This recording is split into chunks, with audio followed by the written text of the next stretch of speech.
नमस्कार। मैं संजय उपाध्याय। पिछले 3 दशकों से सक्रिय पत्रकारिता की भूमिका में रहते हुए मैंने बिहार, नेपाल, झारखंड सहित कई जगहों पर कई खबरों को कवर किया। मेरी रुचि खास करके इन्वेस्टिगेटिव जर्नलिज्म में रही है। हालांकि और भी लोगों की रही है, ऐसी बात नहीं कि मेरी इन्वेस्टिगेटिव जर्नलिज्म कोई इंटरनेशनल फलक पर गई,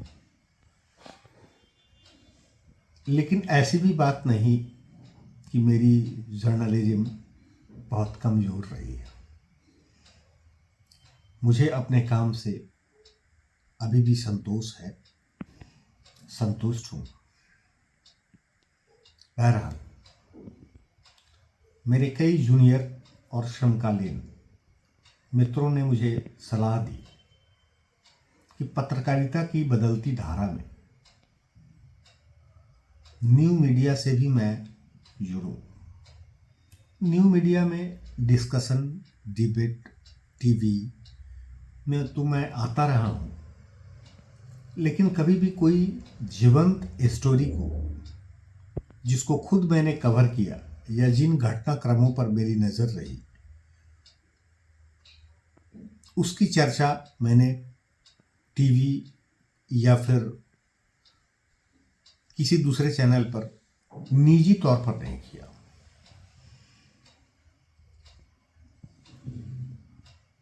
लेकिन अब मैं शुरू कर रहा हूँ। ये शायद आपको अच्छा लगे, क्योंकि यह जीवंत है, घटना पुरानी है, लेकिन प्रासंगिकता इसकी अभी भी बनी हुई है। घटना की चर्चा मैं करता हूँ 17 दिसंबर 1995 की। पत्रकारिता में अभी मैंने कदम ही रखा था, यूं 3-4 साल गुजर गए थे। शायद एडिटर ने मेरे टेस्ट को भांप लिया था। सुनील दुबे संपादक थे हिंदुस्तान अखबार में। अचानक रात में 17 दिसंबर की रात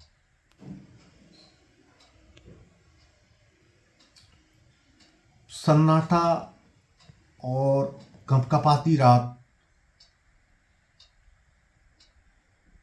में एक घटना घटी पश्चिम बंगाल के पुरुलिया में।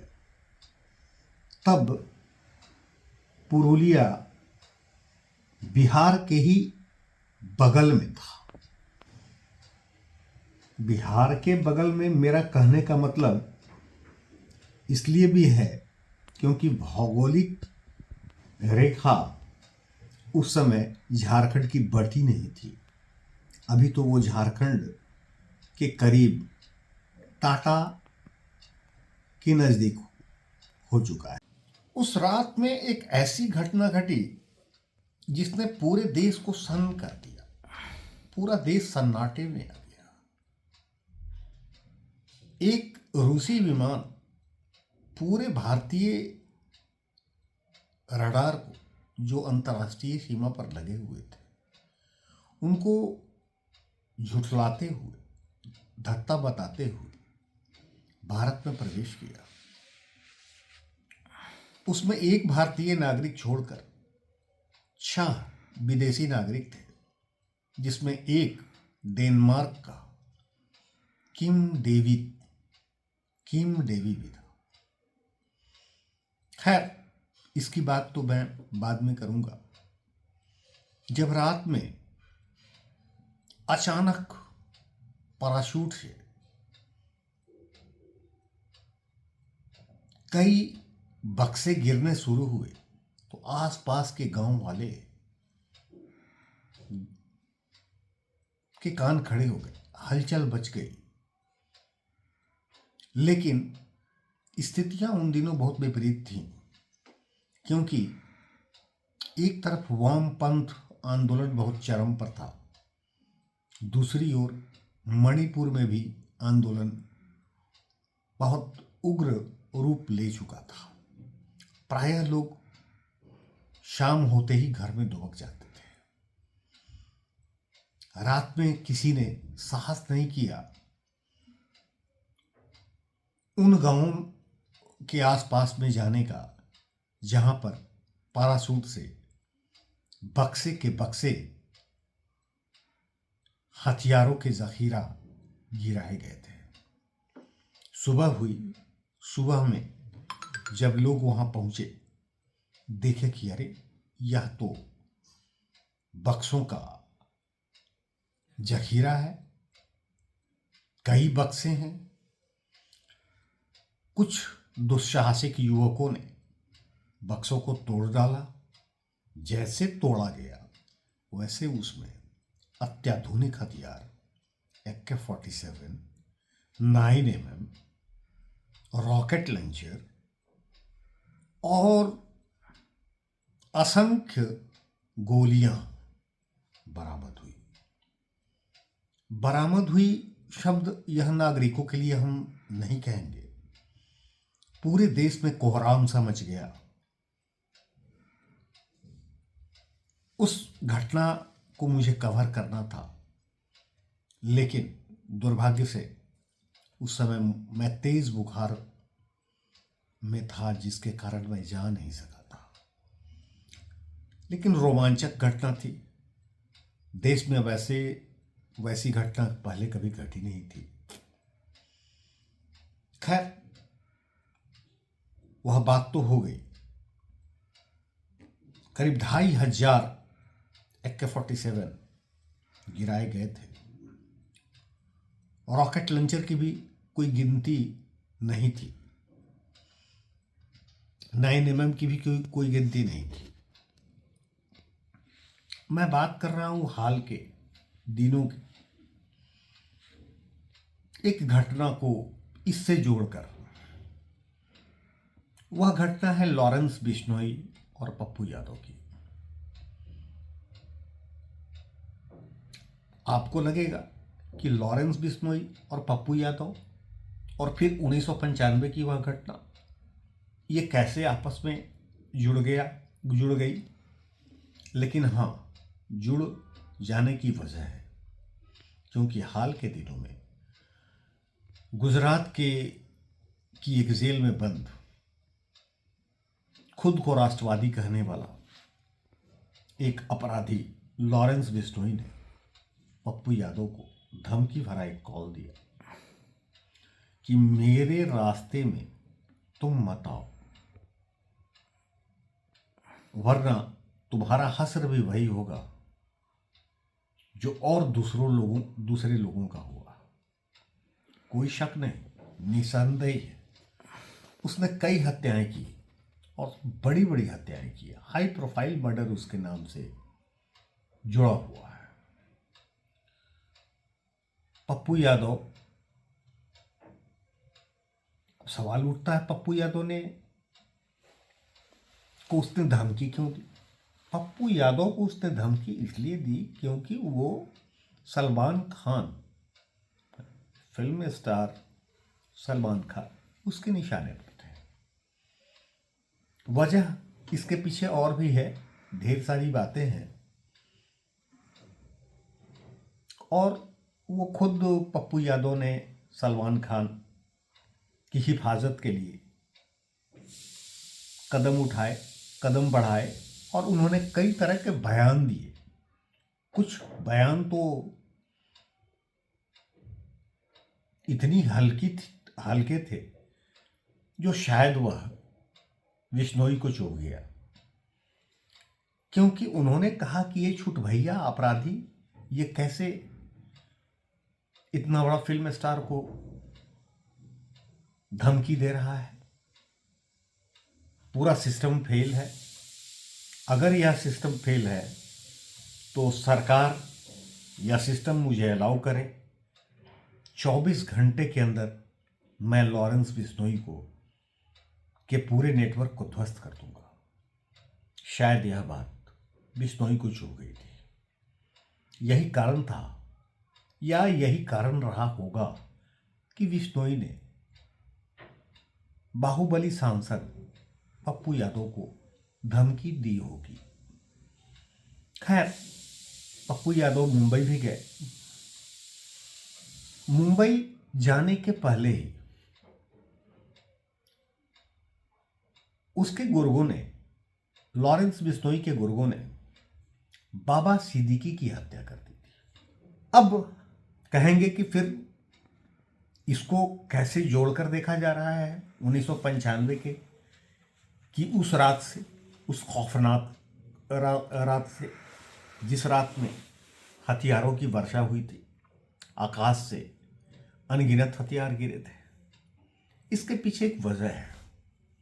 वजह यह है कि उसमें पप्पू यादव का भी नाम आया था और 1995 में जब पप्पू यादव का नाम आया तो एक बार बिहार ही नहीं बल्कि पूरा देश हिल सा गया।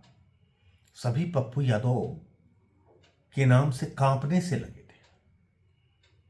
यह अपने आप में एक दुस्साहसिक बात अभी भी मानी जाती है कि शायद बिश्नोई यह नहीं समझ सके थे या नहीं समझ सका था कि यह वही पप्पू यादव है जो पुरुलिया आर्म्स ड्रॉप के किंग पिन रहे किम डेवी, जो डेनमार्क का रहने वाला था,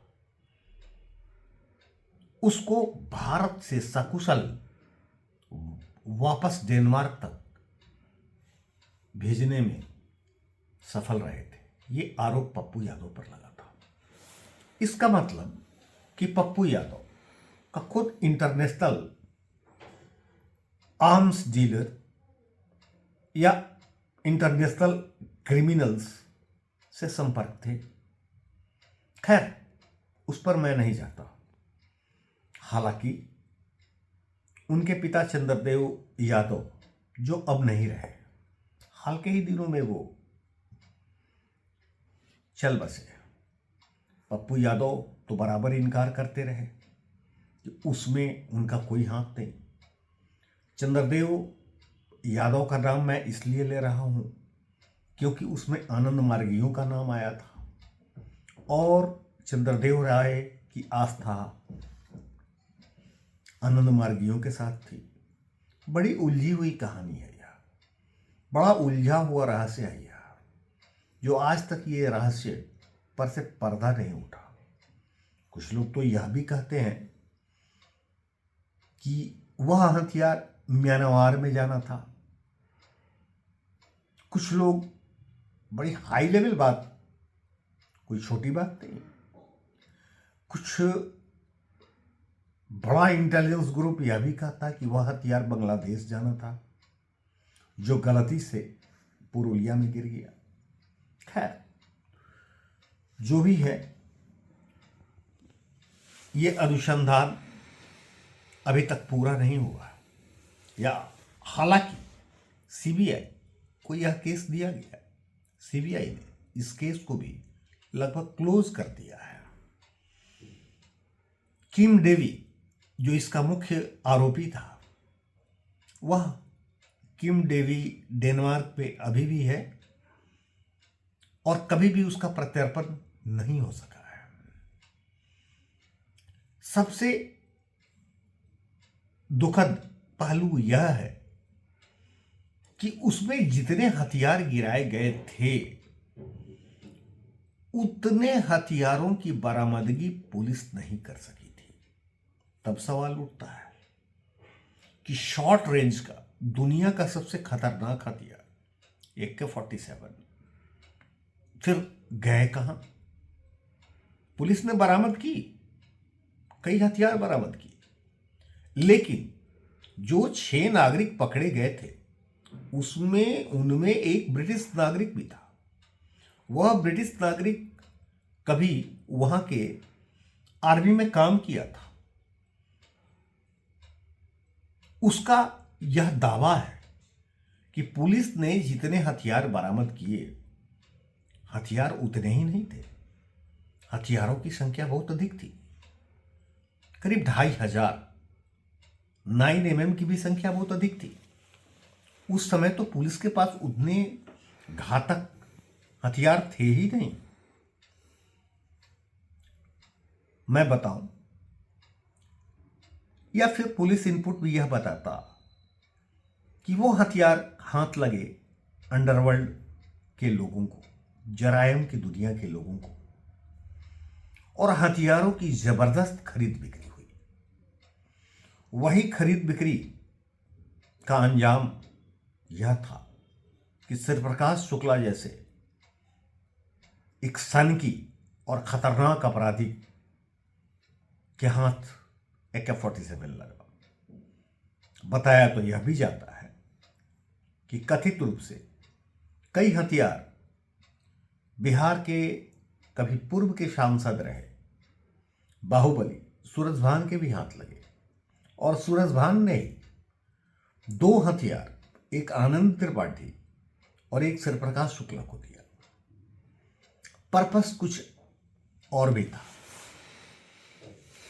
शिवप्रकाश शुक्ला अपराध की दुनिया में, जरायम की दुनिया में पराकाष्ठा तक गया, मारा गया। हर अपराधी का हासिल वही होता है, बहुत अधिक दिन तक जिंदा हुआ रहता नहीं। और अपराधियों को जिंदा रहने का जो मानव सभ्यता के खिलाफ है, मैं उस पर बहुत कुछ कहना नहीं चाहूंगा। एक इनकाउंटर में गाजियाबाद में मारा गया। यही नहीं, उसके पास जो हथियार मिले थे वो पुरुलिया सीरीज के ही हथियार थे, 47 थे। बिहार के अनंत सिंह के पास हाल के दिनों में जो बरामद हुई है AK-47, वह भी पुरुलिया सीरीज के ही थे। इसका मतलब कि पुरुलिया सीरीज और पुरुलिया आर्म्स ड्रॉप आज भी जिंदा है। और यह कह पाना बहुत मुश्किल है कि कितने हथियार अभी भी भूमिगत तरीके से जरायम की दुनिया में तैर रहे हैं, जो उस खौफनाक रात में वहां गिराए गए थे। मैं बात करूंगा आपसे फिर भी यह कि उसमें 6 अपराधी ऐसे थे, उसमें एक भारत का था। अब सवाल उठता है, पप्पू यादव का क्या कनेक्शन था वो इंटरनेशनल आर्म्स डीलर से? अगर कनेक्शन था तो इंटरनेशनल कनेक्शन था। खैर, पप्पू यादव अभी माननीय हैं, अभी संसद में है, निर्दलीय चुनाव लड़कर गए हैं, जीत कर गए हैं। ढेर सारी कहानियां सामने आई हैं कि आर्म्स ड्रॉप कैसे हुए, किसने कराए। लेकिन कहानियों का इसमें अंत नहीं है।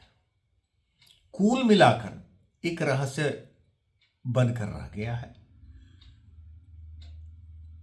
कोई निष्कर्ष इसका निकला नहीं है।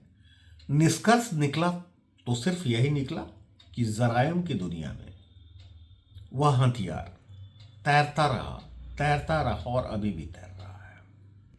खैर, यह मेरी कोई अंतिम कहानी नहीं है। इस तरह की जीवंत कहानी लेकर मैं फिर आऊंगा आपके पास। आप सुनते रहें। अगर अच्छा लगे तो आप बटन दबाएंगे, क्लिक करेंगे, मुझे इससे खुशी होगी और प्रोत्साहन मिलेगा। धन्यवाद। आप सभी दर्शकों से अनुरोध है, कृपया चैनल को सब्सक्राइब, लाइक और अपने मित्रों के बीच शेयर जरूर करें। आपका सहयोग, समर्थन और मार्गदर्शन चैनल की उन्नति के लिए महत्वपूर्ण हैं।